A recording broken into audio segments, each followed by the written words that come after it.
Hey, it looks like we're live. Hello and welcome to the Payne County Pop-Up, a debate between the candidates for an open State Senate District 21 seat in the Oklahoma legislature, covering Payne County and parts of Creek County in the Muskogee Reservation. My name is Trace Savage, and I'm the editor-in-chief of nondoc.com. We're an online independent journalism publication based here in Oklahoma, and we're here to have this debate tonight. I'm honored to be with Bo Simmons, editor of the Stillwater News Press. And we're at the wonderful Stillwater Public Library with Democrat Robin Fuxa and Republican Randy Grellner. Thank you both for believing in the value of fair public discussions on important topics. Let's give them a round of applause. Thank you so much. Not every candidate will do this, so I appreciate both of them participating. Before we begin, I want to thank folks who are our partners and sponsors for tonight's debate. First, thank you so much to News 9 and News on 6. They're streaming this right now on their websites and on their Facebook pages, as well as the Facebook page of NonDoc. You can pull that up on your phone and share that right now, but silence those cell phones. I also want to say thank you to the Greater OKC Area Asian Chamber of Commerce for being a partner and help get the word out about this event. And of course, we want to thank our financial sponsors of NonDoc's 2024 Public Debate Series, the State Chamber of Oklahoma, and AARP Oklahoma. Again, thank you for believing in the ability to get in a room and talk about important issues. Please share this live stream and silence your cell phones if you're here with us at the library. And I need to say this to the audience. We need to be respectful of the candidates on stage, the people watching on the live stream. Hold your applause till the end of each round of questions. We'll have 3 rounds of questions. You'll have plenty of time to applaud for your candidates. If somebody is disruptive, we'll give you a warning, but we're going to have to ask you to leave. We've got security to do that. And if the whole room can't behave, if we can't be civilized Americans, we'll clear this whole room and we'll start the debate back over again for the folks watching on the live stream. So I think we can avoid that, right? Okay, great. Here's tonight's format. We'll have 2-minute opening statements from each candidate, then we'll have 3 rounds of those questions, and we'll conclude with 2 rounds of the of closing statements. We flipped a coin earlier to determine order, and Dr. Grellner will go first, followed by Dr. Fuxa, and then without further ado, 2 minutes, Dr. Grellner, opening statement to you, sir. Well, thank you both for having us, and thank you all for coming. My name is Dr. Grellner. Over in Cushing, I've been there for almost a quarter of a century, practicing medicine and taking care of people in Senate District 21, and it's been quite a pleasure. I've been married for 34 years. I have 2 sons, and it's been a great time over there. I have a big stake in Oklahoma and the future of Oklahoma, and I want my grandkids to grow up here, or my great-grandkids to grow up in a state like I grew up in that was free and we have an ability to be successful. I have the expertise and the ability to be able to help drive healthcare reform, which is a big topic in this state, but really in America, as healthcare costs are out of control. And I have the ability and I have connections with the oil and gas industry to help restart the oil and gas industry. If we don't start it, we're going to have major problems in this state from a revenue standpoint. And agriculture struggling in this state. I was born and raised in western Oklahoma, and agriculture is struggling. We've got to help those people through the tough times they're going through. So let's talk about healthcare just quickly. 20% of the state budget.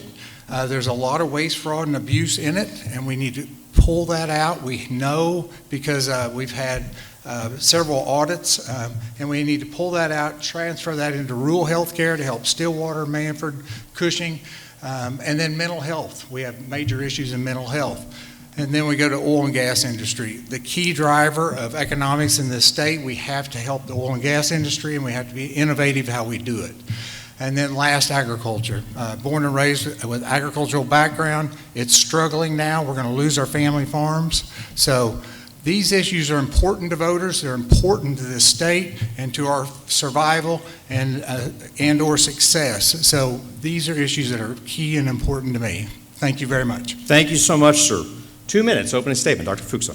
Good evening. I'm Dr. Robin Fuxa. I'm a 5th-generation Oklahoman and a 24-year educator.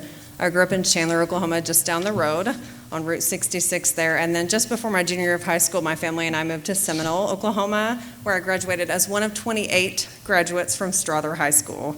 I grew up watching my folks, my three sisters and I, watching my parents be people who showed up when they saw a need, whether that was helping build our church, be a volunteer firefighter on my dad's side of that equation, or for my mother, start an in-home daycare when she saw that need, or show up anytime somebody was ill. And that's something I've tried to emulate. That's one of the reasons I became a teacher.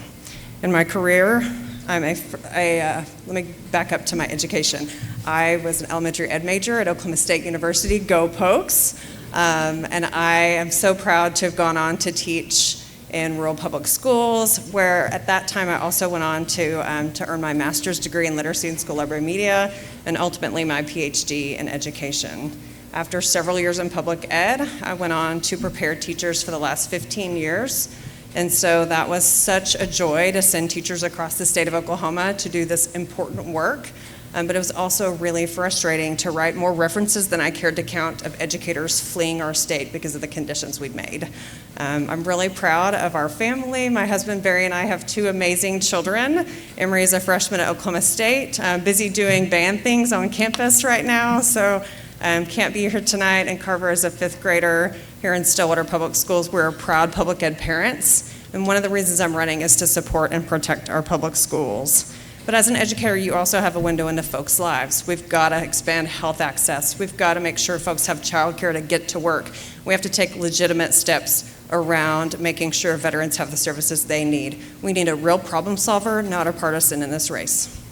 Thank you very much. Let's get to the first round of questions, but I want to say first, if you have an empty seat next to you, raise your hand. We got 3 or 4 folks who probably need a seat there, and keep your hands raised. This is the only time I'm going to let anybody walk in front of the camera. I know we've got a couple folks who just walked in. Thank you, sir. That's the polite thing to do, to let that woman take your seat. And if there's another gentleman in the crowd, we got a fellow right there who's got an open seat. Anybody want it? Going once, going twice. Don't cross in front of the camera otherwise. Okay, great.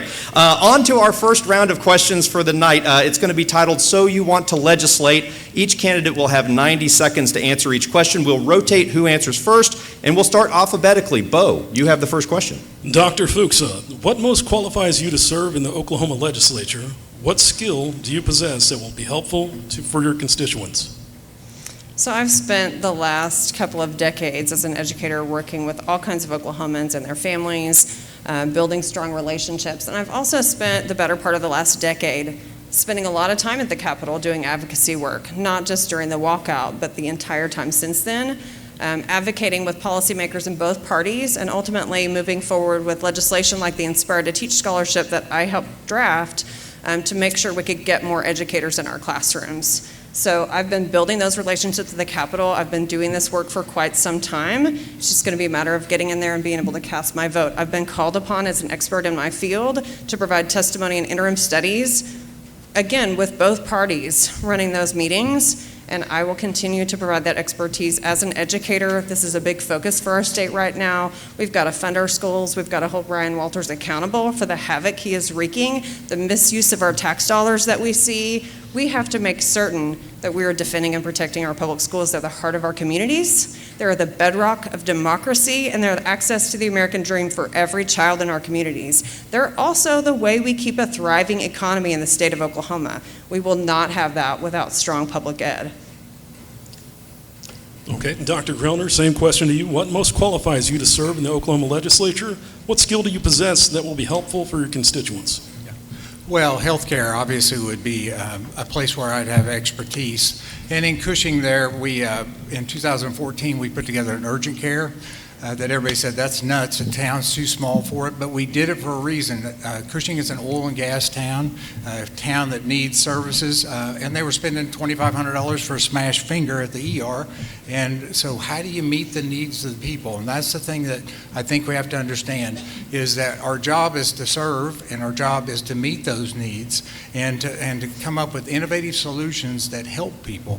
And we've created a wellness center also there in Cushing, and both of those are doing quite well because those are services people want.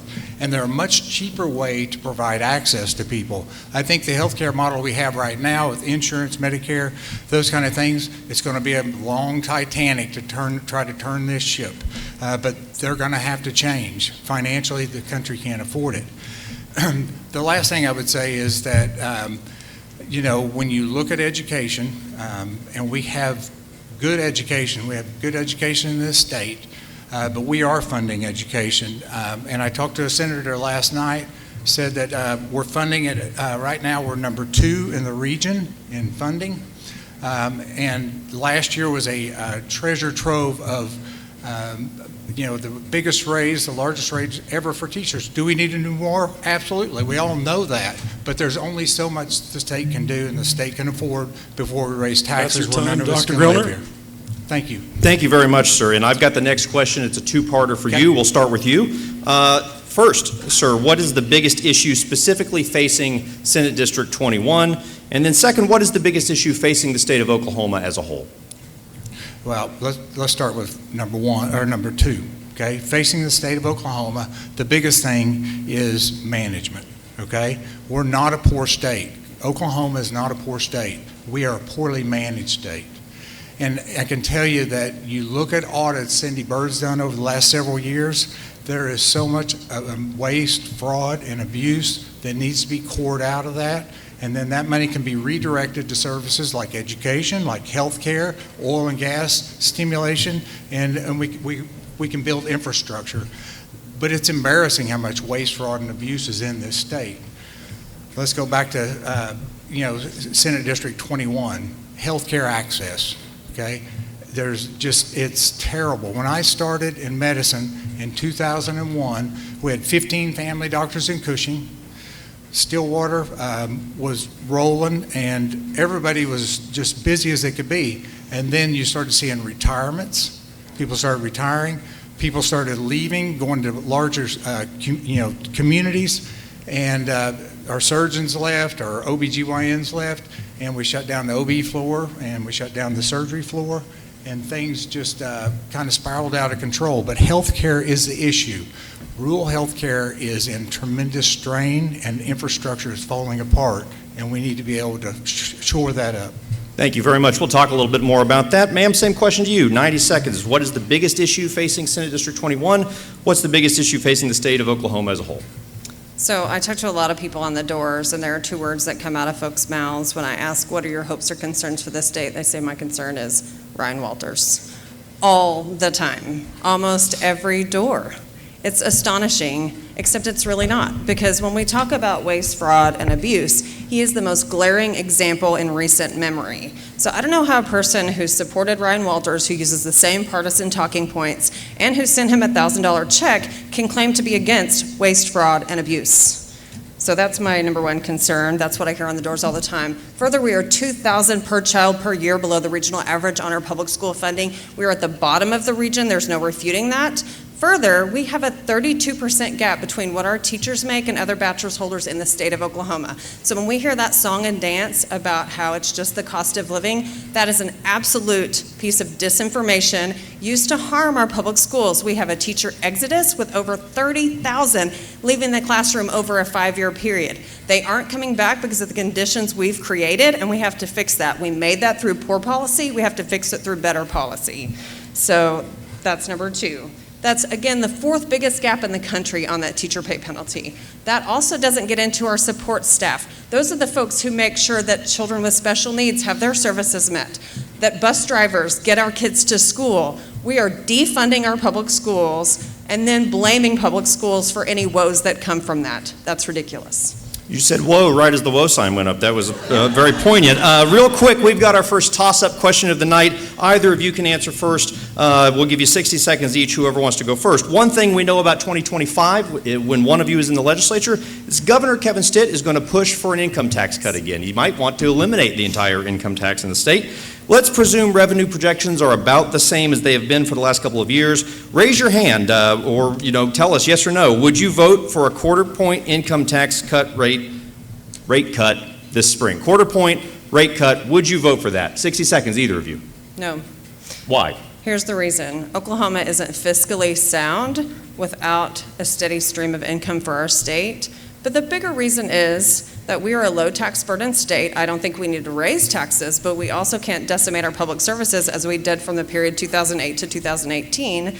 But also for everyday Oklahomans, that makes no tangible difference. The bottom 20% would see about $20 annually. The next 20% bracket would see about $50 annually. And the middle would be about $100 or less annually. But what would make a substantive difference is if we revise the sales tax relief credit, that's going to give folks, it was $40 per person when it passed in 1990. We need to raise that, modernize that, and make it $200 per person per year so that we can see a substantive difference. And people who really have actual needs will see that relief, as opposed to giving people who make the highest earning bracket thousands of dollars in their tax relief, those who least need it. Thank you very much. 60 seconds, sir. Yes, well, I would. And, the other night, my opponent opined about the $2 billion surplus in the state budget. And so when we went to look at that, and I think that there is $2 billion there, but there's $1.2 billion stashed away, and if anybody saw the report, in our school systems. They are flush with cash. The money, there was $600 million in there 3 years ago. Now it's $1.2 billion. And how much money does the government need to have in savings bonds, okay? That money needs to go back to the people who paid it, and then that money will create opportunities in the state for all of us. But I personally feel like I do a better job managing my money than the government does. And if it's all about the government taking over our lives and running our lives, then we're never going to get ahead, because I've never seen the government show up and you say, oh, right, I'm going to get some help here, because it's never the case, right? If they knock on the door, you know you got problems. Are you looking for 30 seconds more? I am. I'm going to give you 30, and I'm going to give him 30. Number one, I have concerns about someone seeking to enter government if they don't think government can be helpful. Number two, when we leave $1 billion on the table in 1 year and $1.4 billion, that's not rainy day fund. That's our tax dollars that the governor and the legislature decided to stick in the sock drawer when we have incredible needs in our public schools. We have hungry children. We need child care access. We need to expand health care access. We're going to have to do that with our money that the state has collected. We need to put it to smart use.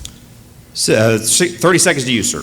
Yes, well, I would say this, that the schools have $1.2 billion. I was on the school board for 7 years. That is a ton of money, okay? So we can talk about, there are problems. We know there are social problems out there, but the government's job is not to fix every social problem in this country, okay? That's families, that's community members and community leaders. They need to get involved, because what happens is when the government gives $10,000 to Cushing, guess what? They give $10,000 to everybody, and that becomes a huge financial burden on the state. Thank you very much, Bo. You've got the next question. We're going to go back in our order. Yeah, thank you. We're going to talk about a lot of issues tonight. Let's start with one central to human existence: water. Remember, Will Rogers said that whiskey is for drinking and water's for fighting. We're not talking about whiskey tonight.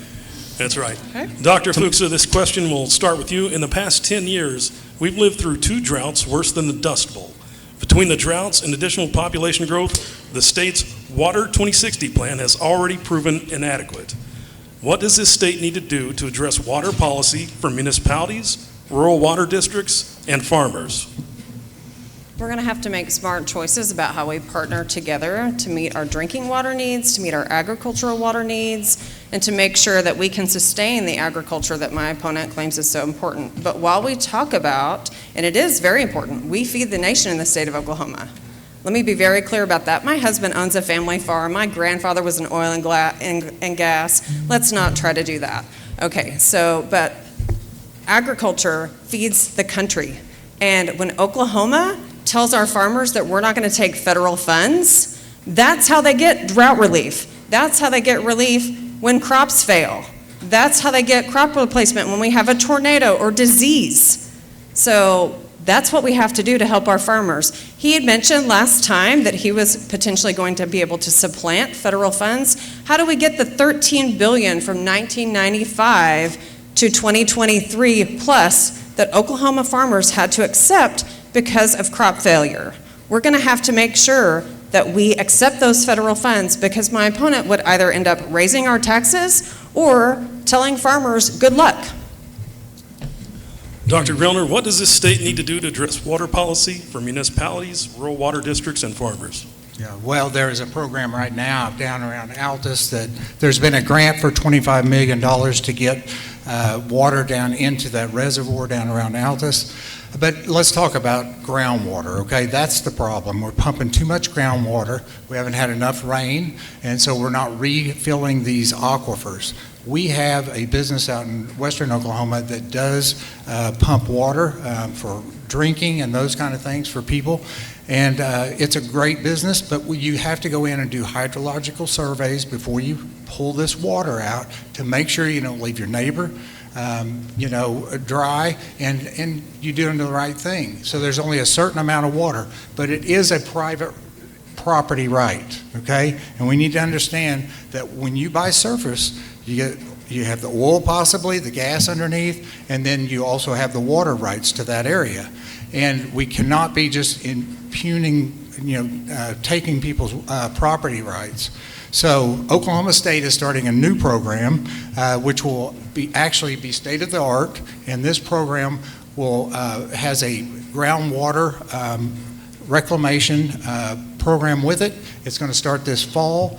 It's a tremendous program, and I'm proud of Oklahoma State for looking at that. My grandpa told me years ago that water will be more important and more expensive than oil someday, and that's where we're going. Now I'm going to ask a 15-second audible follow-up question here. Yes, no, both of you. There was a bill in the legislature last year, a couple bills that would have required mandatory metering on commercial consumers, agriculture, oil, and gas. For or against that? Would you support that concept? There were different versions. Some of them was a hard mandate. Some of it was sort of a check and comply kind of situation. But is that something we need to do? Because I'm not hearing either of you talk about that. I hear you hint about it, sir, but yes, no? No. No. No. Ma'am? I would have to look Yes. into that. I'm not going to say yes or no on that because I think we have to consider all the implications of a thing like that. Yeah. Okay, wonderful. I guess I have the next question. Dr. Grellner, as we prepare to talk more about health care tonight, I'm going to put you on the spot as a man who might become only the third physician to serve in the Oklahoma State Senate in 70 years. What is the most important thing that the state of Oklahoma can do to improve health outcomes? And I know if this were easy, we'd wave a magic wand and we'd cure heart disease. But what is this state not doing that it would do if you someday became, say, chairman of the Oklahoma Senate Health and Human Services Committee? What do we need to do? Let me get my wand out here and we'll get going. Okay, so Oklahoma is 47th in health outcomes in this country. And the biggest thing we can do is, number one, is we have to get people exercising. We have to be doing the right things like that. And educating these people on healthy lifestyles, that's important. But I think when you look at, when I was on the State Board of Health, we were looking at different things that you can do in different areas. You have to target everybody differently. You can't just come up with a government program that's going to fit Tishomingo and it's going to fit Winoka, Oklahoma. There's different needs. But we have to get the obesity problem under control in this country, and that's one of the biggest problems we have. And Americans are, hey, I like to eat too, but we have to get that under control. Thank you very much. Ma'am, same question to you, 90 seconds. I can repeat it again. What is the most important thing that the state of Oklahoma can do to improve health outcomes? So when we look at health outcomes, number one, we can't blame folks for the situations in which they find themselves. All kinds of health outcomes are tied to our access to care. So we've got to restore our care in rural areas. We've got to make sure we protect rural hospitals and rural pharmacies. We absolutely have to make sure that people have access to the resources they need. And so when we look at this diminishing tax model, when we claim that we don't need tax funds, we're just going to give it back, how are we then going to provide mental health services? How are we going to support folks' access to that? How are we going to provide folks with access to the health elements they need? We need to make sure people don't live in grocery deserts. We need to make sure folks don't live in healthcare deserts. We need to make sure that folks have access to care for our bodies, for our minds. We absolutely have to make sure that people can take care of themselves. Every Oklahoman wants to be healthy. They want their children to be healthy. But we have to invest in Oklahomans in order to make sure that happens. That doesn't happen magically. It happens by our investing in our communities. And I'm sorry, just specifically, like, what are we investing in to make those changes? We need to invest in food security. 1 in 5 children is food insecure. That's a terrible health need. We've got to invest in access to things like dental services. So many children don't have good access to dental care. We've got to make sure that we provide access to quality groceries. Supplemental programs and options like Our Daily Bread try to provide that, but we have to do better to make sure kids have that. And most importantly, they need access to a doctor. So I'll invest in scholarship support to make sure that we prepare Oklahomans for that field with a promise that they stay here and do that work. We can't do this without doctors. Thank you very much. Sir, 15 seconds to you. I would just say, if you're insinuating that that people are in a jam and I don't feel sorry for them, I see them every day with health problems, and I feel very sorry for them because a lot of them are friends of mine. And obesity is by far the #1 health problem we have here. And so if we're going to drive that program, and #1, it needs to be awareness, but #2, it needs, how do we get active? How do we get the weight off people? And we're having success. I have a wellness clinic that's proven we're having success of getting this weight off people, and it's not near as expensive as investing in a bunch more hospitals, MRIs, and setting up a government program that'll last forever. So. Thank you very much. As we conclude round 1, Bo, you have a hand-raised question for the candidates. Yeah, that's right. We're looking for a yes or no answer. After the U.S. Supreme Court decision in Dobbs versus Jackson, the issue of abortion has been left to the states.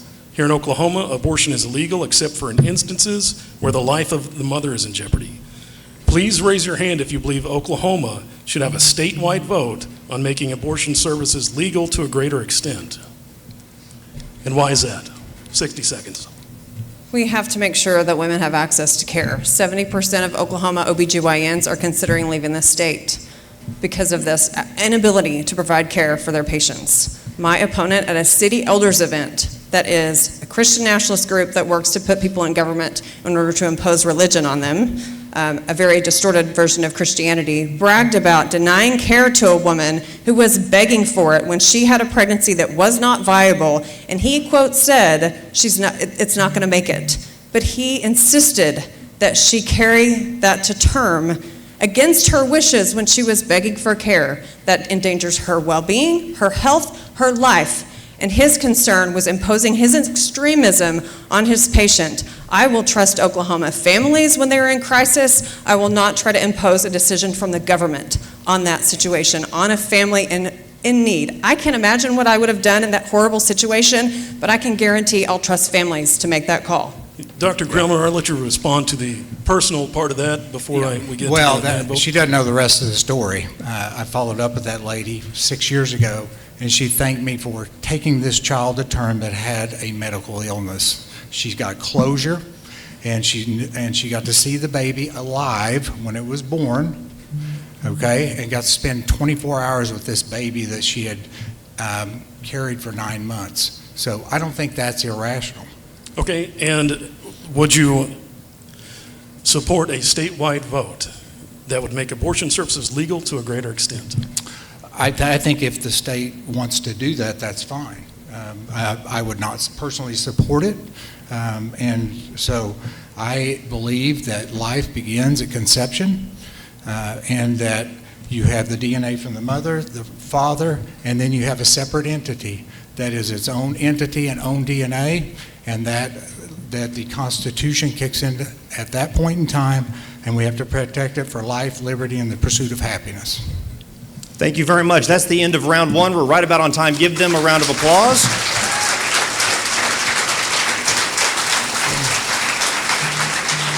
There we go. See how much applause we had built up in the room? You guys are doing great in the audience. Round 2, we're going to start off with, it's titled An Education in Jurisdiction. We're going to dive into some deeper policy topics in this round, and we're going to start with questions about education. Bo, I'm going to send it back to you over there, sir. Okay, first to Dr. Grellner. State Superintendent of Public Instruction, Ryan Walters, has become a polarizing figure in Oklahoma. Some people love him, while some people hate him. What do you like about how Superintendent Walters has approached improving Oklahoma's educational outcomes, and what do you dislike about how Superintendent Walters has handled his job in the last 2 years? Okay. So let's remember, Ryan Walters is an elected official. I'm not his boss. She'd never be his boss. He was elected by the state of Oklahoma by 57%, which today in politics is a landslide. I don't agree with everything Ryan Walters does or says. I think I think he's too bombastic. But he did come in and he has done everything he said he would do in the campaign, and people put him in office. Now, we're going to hear about he stole money, he's up this and that. He has never been charged for a crime, right? Has he been charged for a crime? A person doesn't have to be charged with a crime to be Really? impeached. So you're not innocent in this country anymore? You're not innocent, you're proven guilty before you ever get charged? I mean, that's the kind of rhetoric we're seeing, and it's on both sides. I'm not defending him, but we have to be very careful about where we go with all these things. Tulsa Public Schools got off the federal watch list last week. Okay? Their schools were that terrible. And so you have poor kids that we all want to get educated, and they're sitting in a system that would not change. And nobody showed up to help there.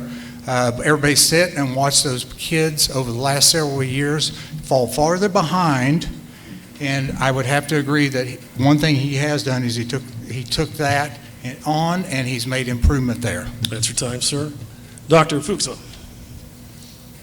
Number one, Tulsa Public Schools was one of the many canaries in the coal mine we saw on this attack on public schools. Their students oftentimes come from backgrounds of poverty. Our entire state has many students who've suffered with trauma. And then to go in, I've worked on the teacher exodus for over a decade now, and I will tell you that Tulsa Public has struggled to get qualified teachers. That's what we need to do. Across the state, in Cushing and Manford and Stillwater, everywhere, we have to restore qualified teachers to our state. But let's get back to Ryan Walters. He was absolutely, there was a recent look. He was charged with gross negligence, not charged with a crime, but they said it was gross negligence when they just reviewed. But we don't have to have a charge of a crime, despite some policymakers' claims of that, to impeach. We just have to have neglect of duty. We have absolutely seen that over and over. Misuse of our tax dollars, blanket approval for Xboxes and Christmas trees prior to entering office, and before my opponent supported him. As a matter of fact, Walters had shown us who he was. So there is absolutely nothing redeeming about Ryan Walters. He attacks our children, he attacks our teachers, he's harmful to our public schools, he's harmful to our economy. He is a beacon that says stay out of Oklahoma. The country is watching us, and we need to take care of our schools and our kids and the heart of our rural communities in particular. They do not have a choice to go to, even if they wanted it. All right, thank you. You've got the next, sorry about that. Go ahead. Nope. You've got the next question again. No problem. Dr. Fuxa, each year Oklahoma's higher education institutions typically seek additional funding from the legislature, either for specific building projects or general operations. To its credit, the Oklahoma A&M Board of Regents has avoided raising student tuition in 3 years. But what do you think, are OSU, Langston, and other state universities being funded adequately right now? If not, what specifically should the legislature invest in? Yeah, so at the time of the teacher walkout, it's a little known fact that higher education funds had been slashed even worse than our public schools, which was 28% at that time from 2008 to 2018. That was 28%. It was up in the 30th percentile for higher education. So yes, we have restored some of that funding. We've got to get to work on doing it better, because the only way we make sure that everybody has access to opportunity in the state of Oklahoma is we actually fund our universities. We've got to make sure that we invest in those. Every dollar we put into higher ed, we get $9 back. That sounds like a pretty smart investment to me. I'm not concerned about that, so we've got to make sure that we fund the programs that do things like the Rural Renewal Initiative, that is looking at ways to make sure we have rural thriving communities, doing research to see exactly what local needs are, listening to folks there, and then putting that into place. Well, I would say that, and I know Dr. Schrum here at the university, and she's doing a bang-up job of getting money into the university through donations. There's a lot of people in the state that have done very well, and they feel that they need to give back, and she's done tremendously well with that. We have increased funding to education by about 34% over the last 2 years. Do we need to do more? Sure. We need to do more in healthcare. We need to do more in agriculture. We need to do more oil and gas. And, you know, we don't have a printing press in Oklahoma. They have them in the federal government. We're $35 trillion in debt in this country. Every child born now owes $500,000 to the minute they're born. Okay? How do we pay it all back? And I say that government needs to get more efficient, and we need to quit spending all the money we have, because they're going to spend every penny you give them. Everybody knows that we're not, you know, these city governments and the county commissioners, they know if they don't spend it, they don't get it allocated again next year. Okay, so you just see these things all balloon up. And we need to be making smart choices where we spend it, and spend it, you know, in areas that make the biggest bang for the buck in this state, whether that's education, agriculture, oil and gas, or healthcare. Thank you. So that's a no, not increasing higher ed funding next session? No, well, she's increasing it by donations right now. Right, not from the legislature. Yeah, and I think tuition will have to go up at some point in time, but it's $30,000 to send your kid here. I spent it. I just went through this process. $30,000 a year. That's expensive. Thank you very much. I've got the final question for the education topic. If somebody has the live stream going on their phone out in the audience, maybe just turn that off for us. I'm getting a little out of one of my ears, so maybe it's tinnitus, I don't know, caused by covering the Capitol. Okay, I've got another hand-raised question for you. Every time there's a new legislature, it seems like there's a fight that ensues over whether to repeal the prohibition on carrying firearms on college campuses. So raise your hand if you believe anyone and everyone should be able to carry guns around OSU's campus just up the street here. That's a going once, going. Yeah, you think so? Give me 60 seconds as to why you think people should be able to open carry on college campus. Well, it's totally acceptable in Texas. They have you carry guns everywhere around there. Violent crime in Texas is the lowest it's ever been since 1966, because everybody wants to extrapolate the fact that guns cause increased violent crime. Violent crime and people are going to die from guns because bad actors have guns. So if you do not have a felony, if you have no reason to have not be able to carry a gun from secondary to the Oklahoma law, then I think it's okay.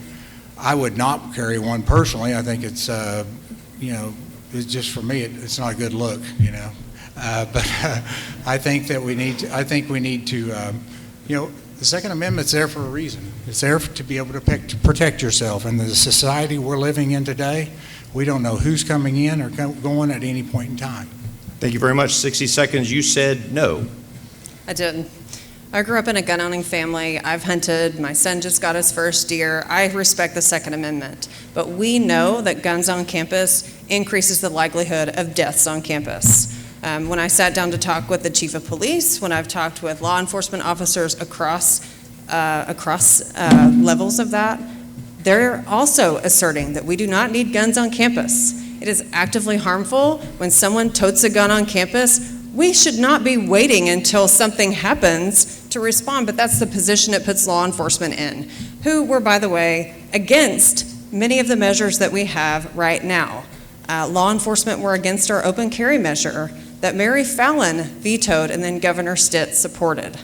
So we've got to make sure our law enforcement officers are safe. We've got to make sure our students are safe. I have a freshman on campus that will harm our enrollment, that will harm our society, that will get people killed. Thank you very much. I have the next question as we move on. I'll probably be looking up those crime stats. I've been called names on national cable TV for not knowing off the top of my head. But anyway, Dr. Grellner, next question is for you. During your 2022 campaign for U.S. Senate, you released an ad criticizing former House Speaker and prominent Chickasaw politician T.W. Shannon for supporting the McGirt decision, which functionally affirmed much of eastern Oklahoma as a series of Indian country reservations. If you're not super familiar with that, read Tristan Lovelace's work on Nonduct, you'll get up to speed. You said, sir, in your ad that the decision, quote, destroys the rights of homeowners and farmers and diverts their tax dollars to the casino bosses, end quote. Part of Senate District 21 covers Creek County in the Muskogee Reservation, and I think a lot of folks want to know how you would approach the topic as a state senator. Do you support tribal sovereignty and the existence of these reservations, or would you work with Governor Kevin Stitt in his efforts to have Congress or the courts disestablish the reservations? 90 seconds to you, sir. Yeah. Well, so the Supreme Court left us in a very much a jam in this state when they came down and they did not make the final decision on the land that was initially given to the reservations, and then there was land sold off. And about 90% of all the reservations were sold off. The land was sold off, by individuals in this state to another individual. That land the title is clouded at this point in time. Nobody knows who owns it. And if we don't figure out what ownership is, then you can't sell it. Who wants to build on it? Oil and gas doesn't want to drill in southeast Oklahoma because they don't want to pay the property owner for the oil rights and then come back 10 years later and get sued and have to pay the oil rights again to another entity like the tribes. Now, I would say that, I treat a ton of Native Americans, Iowa tribe, Sac and Fox, a ton of them over in my clinic, and the people, the tribal people are as good a people as you'll find. But it's like with anything else, it's like a communistic society. When you get to the top and you have these people that are hired out of Las Vegas to run these casinos, there is corruption. And I know that surprises everybody, but there is corruption, and those people are taking a windfall off those casinos, and they're actually hurting the people that they're supposed to be helping. Dr. Fuxa, 90 seconds to you. Same question. Do you support tribal sovereignty and the existence of the reservations, or would you support efforts to disestablish that? There's not confusion about land ownership. That's disinformation to foment fear.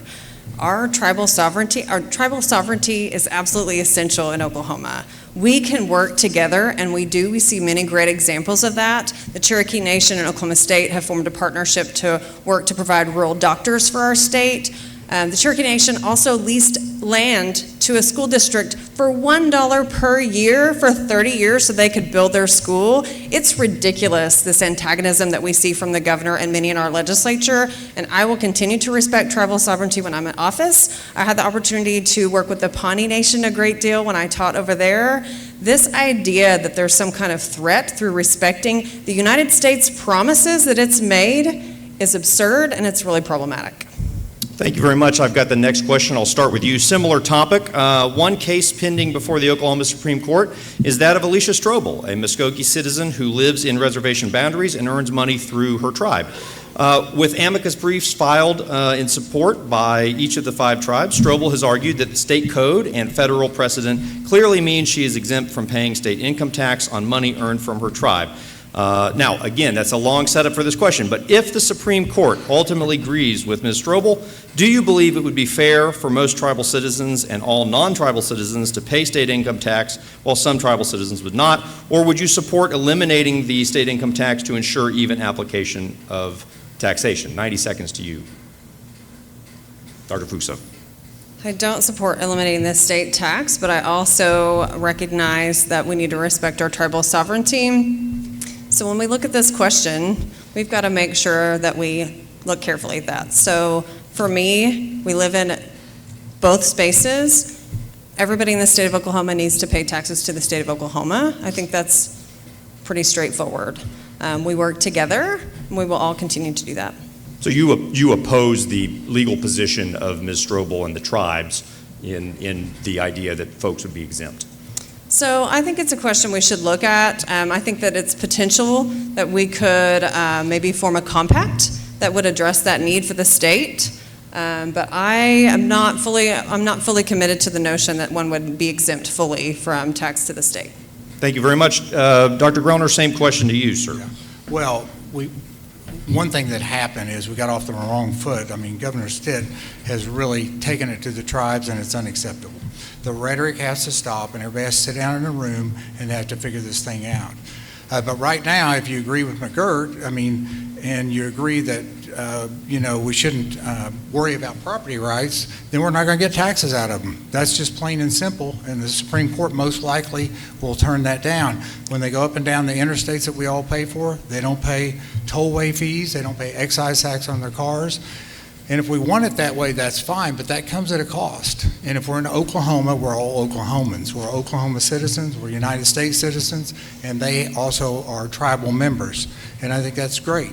But I think we need to start working on repairing our relationships with the tribes, and I think we need to restore those relationships and rebuild them, and so we can all sit down and have a discussion and fix this deal. And I want to tell you who's blocking it is it tends to be people that benefit from blocking it, right? So go through your minds who would benefit. Well, there's a lot of lawyers that would benefit from blocking this, okay? Because they get to go to trial all the time and fight all these things out.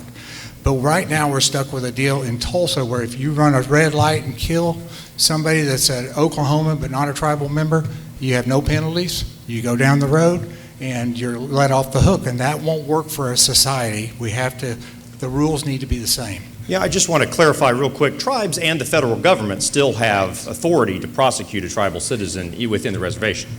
So, I mean, it's not like you're going to be not charged necessarily. Now, there's a charging decision to make, but yes, sir. Yeah, but 15 seconds to you, sir, and I'm going to come to you as well. A lot of these are covered in federal court. Our federal courts are packed. You can't get in, you can't get on the docket. So what do? If they're nonviolent, they dismiss them. Okay? So law is not being carried out, just law is not being carried out across the citizenship of this state fairly. And that is one of the deals we're supposed to have in a constitutional government. Ma'am, 30 seconds.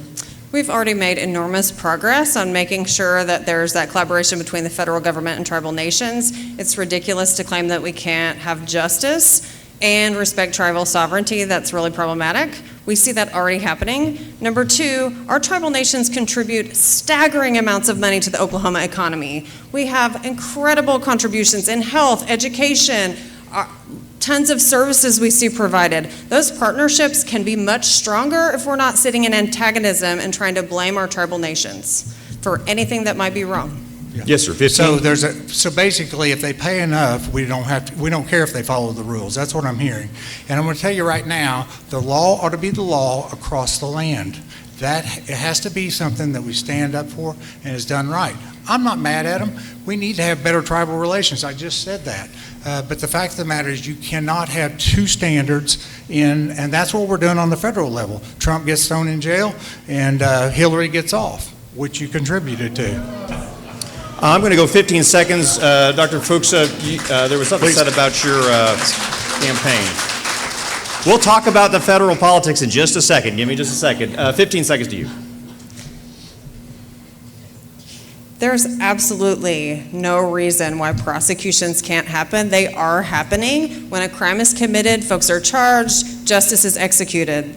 So that's just, again, disinformation.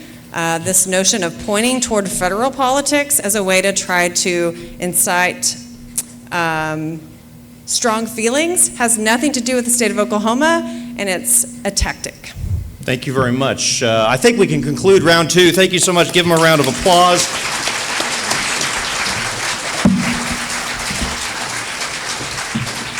All right, now our final round tonight is titled Senate to Win It, for those of you who like plays on words. And up first, Bo's got another toss-up question for the candidates. That's right, it'd be yes or no. The November 5th election here in Stillwater also includes a ballot question on whether to approve a new franchise agreement with OG&E to serve a private data center project. Do you have any concerns about this data center coming to Stillwater? I will defer. I live in Cushing, and I have not studied that very well, so I'm going to defer that question to the expert. So I've looked into that really carefully. I think that we have to always look carefully at a new opportunity. The data center's going in. It's going to give incredible amounts of funding to our public schools. It's going to be a driver of our economy. It's going to offer job opportunities. Do we want to make sure that adequate power is provided? Yes. So I'm in support of making sure that OG&E can do that, because I don't want to see our cost to our electricity go up in Stillwater. So that's an easy yes for me. Do we want to make sure that we try to make sure that we use our water carefully, that we use our energy carefully? Absolutely. But looking at the city council and the excellent decisions they've made to make this, they've been studying this for years. They've been taking great care to make sure this works well for us, and I'm excited about this opportunity for our public schools and our local economy. Thank you very much. Bo, I think you have the next question. Yeah, Oklahoma has 2 state questions on the November 5th ballot. State question 833 would authorize the creation of public infrastructure districts. These districts could be formed by local subdivisions with 100% support among property owners, and the districts could levy a property tax for specific purposes. What do voters need to know about the potential impact of this proposal, and do you support or oppose SQ 833? I believe we've got that to Dr. Grellner first for 90 that's seconds. Okay. So does anybody understand this issue? Nobody knew about it when I brought it up 4 weeks ago that are in politics. So this is people that develop property. When I was young, and what they've done over the years is you find a good piece of land, you go in there, you build the infrastructure on it, and then you sell lots to people that want to build houses. Okay, that's kind of how the process. So there's risk for the developer.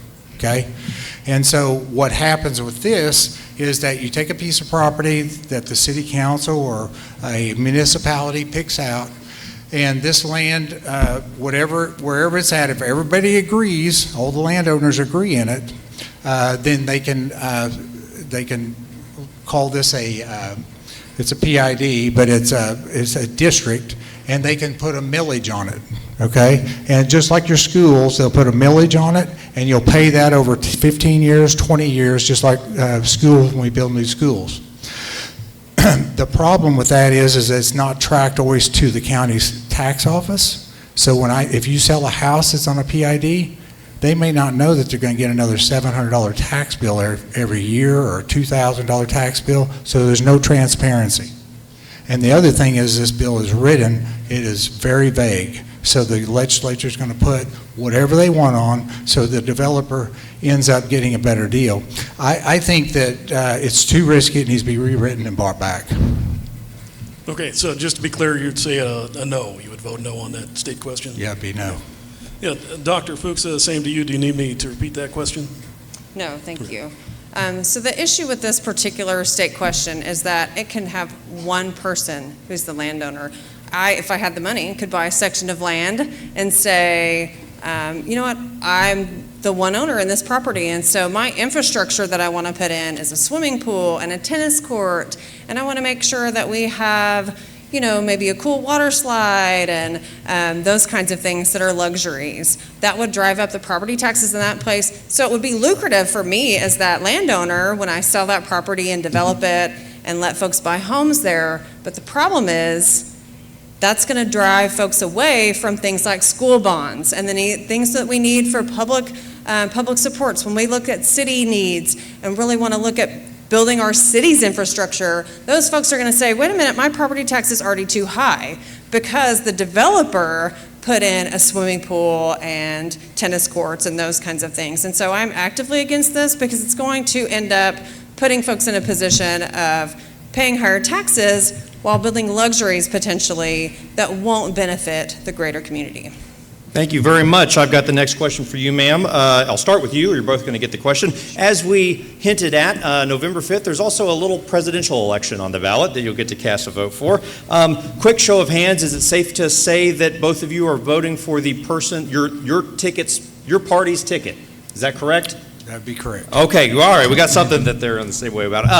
Ms. Fuxa, I'm going to ask this of you and then ask a similar question of your opponent.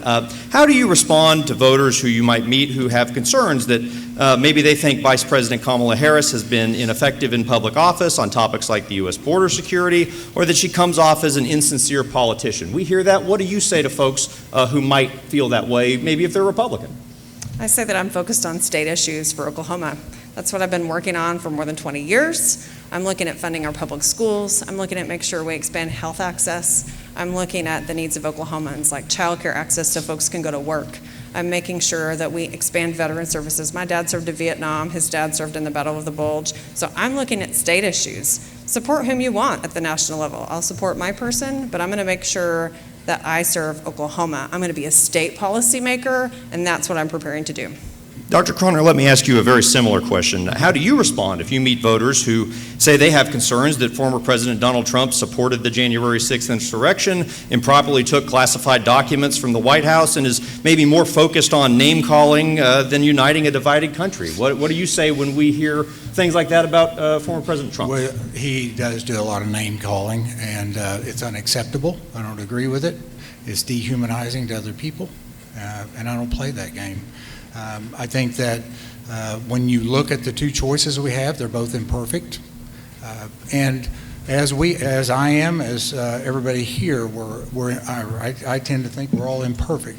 But when you look at policy and you look at oil prices now are up, it's killing our agricultural industry. We've shut down the Keystone Pipeline. We've shut down numerous things in this country, drilling on federal lands, and we've just ratcheted back all this, which is hurting the average American. And the kids that, our electric costs are up, all of our infrastructure issues are up because oil and gas, and those things are critical to this state, but they're critical to living in the United States like we live, the comfort we live. If we want to do it on solar, we can try that rig, but that didn't work very good when it got real cold. And all we do is tend to subsidize solar and windmills in this country, and that's not going to pay very good dividends down the road. They're inefficient, and so in 1900, this world had 1 billion people. With the production of the combustion engine, and oil and gas production, we now have 9 billion that we're able to feed. Stop that, and we're going to have starvation. Thank you very much, sir. I have the next question starting for you. These final two questions of round three, they're tailored toward individual candidates and their campaigns. So we'll start with the candidate. They'll get 90 seconds. Their opponent will get 90 seconds. And then that first candidate will get the 30 seconds to close. So, Dr. Grellner, we'll start with you on this one. Since 2021, U.S. vaccination rates for kindergartners have fallen 3%, as exemptions have increased by 3.3%. According to the CDC, rates of whooping cough and measles, diseases prevented by vaccination, those have also risen. So during your political career, you have drawn some criticism for prescribing ivermectin during the COVID-19 pandemic and for saying in your campaign literature that you're, quote, against inconsistent mask mandates and vaccine mandates by the federal government. What led to your skepticism in common COVID treatments, and do you have any concerns that medical skepticism born during COVID could lead to outbreaks of preventable diseases as vaccine rates fall? 90 seconds to you, sir. Well, the COVID pandemic woke me up. I had people going to the ER. They were told by our public health officials to stay home until you can't breathe and your lips are blue, and then they ran them in and put them on ventilators. And it was a tragic situation. Nobody won in this pandemic. The American people didn't win. The people across this globe didn't win. Anybody that has prescribed ivermectin or used it would automatically know it was an amazing drug. It was hauled into ICUs in Tulsa, and people got up out of the ICU the next day. And so why, our public health officials were asleep at the wheel. And when they are, and I have people that I take care of that are friends, family, people I've known for 25 years, I'm going to go do and check and do research. And I found that it worked amazing. And I probably treated over 10,000 people with ivermectin from all across the nation. So nobody is an expert on this except me. And so you can say whatever you want. I don't like the declining vaccination rates, but we do have research to do on vaccines. And I'll tell you, the COVID vaccine is gene therapy. It's not a vaccine. It encodes your mitochondria to make a protein called the spike protein, okay? A vaccine goes in, your body recognizes it, makes an antibody against that. It's a totally different approach. And so I do not agree with the COVID vaccines and the mRNA technology. But the other vaccines, polio, measles, those things, we give those routinely, and I would say this, parents have a choice. If they decide they don't want to give their kids vaccines, I support that. If they decide they want to give their kids vaccines, then we give them vaccines. That is a parent choice, but they deserve informed consent, and we never had informed consent with the COVID vaccines. 90-second response. Does his explanation of this position satisfy you? What is your reaction? No, this kind of mythology is exactly why Oklahoma had some of the highest deaths in the nation during the COVID-19 pandemic. One year we had the highest rates in the country because of that kind of misinformation. mRNA vaccines were not new. There was one developed for COVID, but it was not the first of its kind. It does not alter our DNA in any form or fashion. So that's number one. There is polio in the wastewater in parts of our country right now. Measles outbreaks are occurring. Children are going to die because of this kind of vaccine skepticism that is being fomented by my opponent. We absolutely need data-driven science and health decisions that are informed by that. When the medical community has a strong consensus around something and someone is an outlier, we need to look at why. My opponent is not endorsed by the State Medical Association. We need to ask ourselves why that would be. Because they're a bunch of left-leaning hacks. That's why I wouldn't take their endorsement. But we will change that because it's unacceptable the way that they treated patients. When COVID started, I never left the clinic for 3 years. I was there day and night, weekends. My partner, who's back here, we were there treating people. We didn't leave. I didn't take a vacation for 3 years because I'm taking care of people in my community that I love. Okay? And you can say what you want to. The COVID mRNA vaccine, there's a thing called reverse transcriptase. You may want to study on this for tomorrow morning's debate. And that has the ability to reverse and plant that back in your DNA. It's been proven. And to say it not is well, you have no expertise on it. You can read all you want to. But if all we're going to do is sit around and take the government's recommendations on stuff and live blindly and not question our government, okay? We, the people, are the ones that have the power. And if you want to just sit blindly and take their information and not study it yourself and save lives, go ahead. We're running up on our time. I'm going to give you 15 seconds, and I'm going to give you, sir, 15 seconds to close. Don't make me regret it, either of you. 15 seconds to you. As somebody who's earned a PhD, I have high media literacy. I was a school library media specialist. I can look at a quality study and discern whether that is accurate or not. I can look at medical consensus and make an informed decision. That's been my job, is to look at media and determine if it's accurate information or not. Thank you very much, sir. 15 seconds to you. You have no clinical experience with it, and you can write a study any way you want to. I could write a study to make a drug B be the best cancer drug in the world because they didn't have cancer going into it. There are a lot of studies that have true misinformation, not just this disinformation we're hearing about. So you have no clinical experience. You have no right to even answer this question. Thank you very much. Bo, you've got the final question in this round. All right. Yes, Dr. Fuxa, you're asking voters to make you the 9th Democrat in a 48-person legislative body. Your opponent would join the Senate Majority Caucus with more chances to attain leadership roles. How do you respond when voters say they want a senator with a better chance to pass bills and any chance of developing leadership level influence? I've already talked about my work across parties. I've looked at ways to work across parties because I've been doing that for over a decade, providing testimony invited by policymakers, Representative Talley, Representative Johns, Representative McBride, Representative Baker. I've worked with Representative Ranson, Senator Kurt, who's here tonight. I've had lots of conversations with folks in those committee meetings about our education needs and other efforts.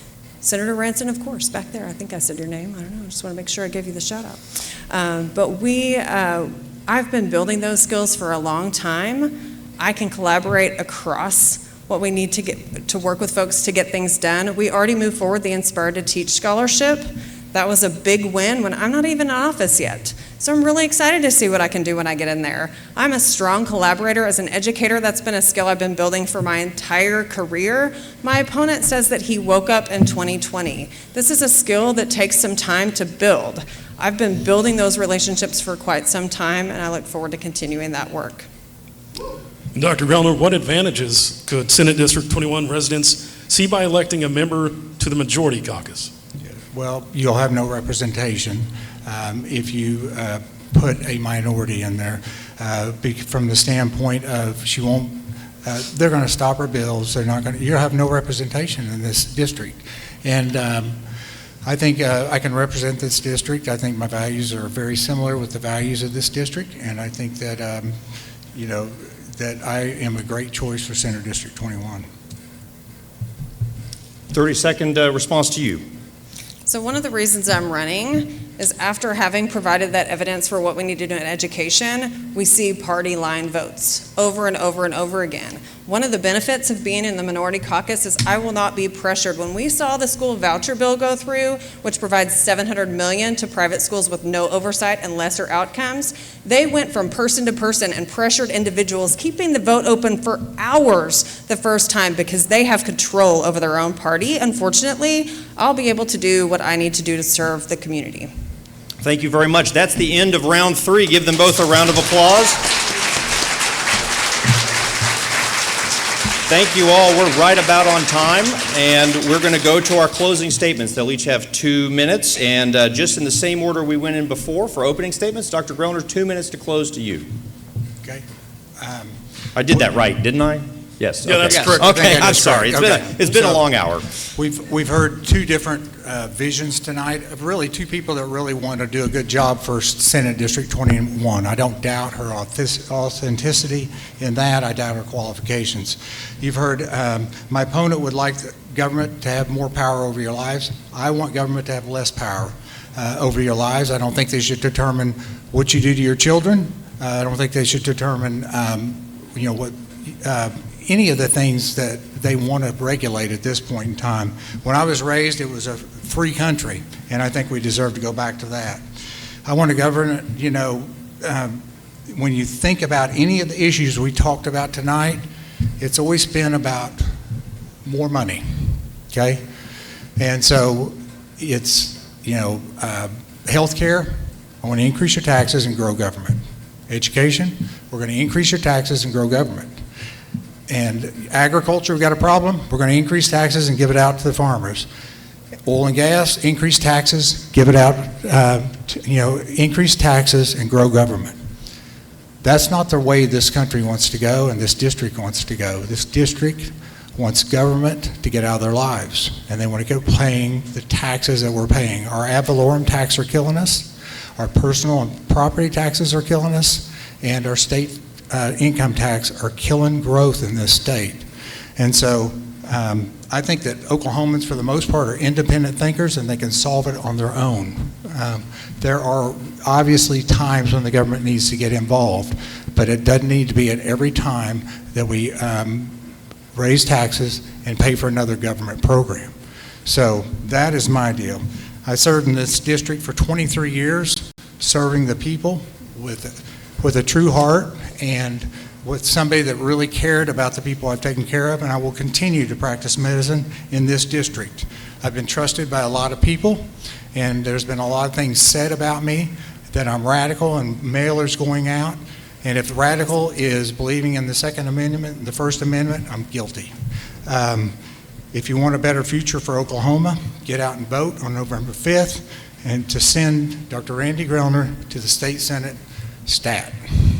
Thank you very much. If your fans want to clap, they can. Let's do it. There we go. I saw them wanting. They were itching to do it.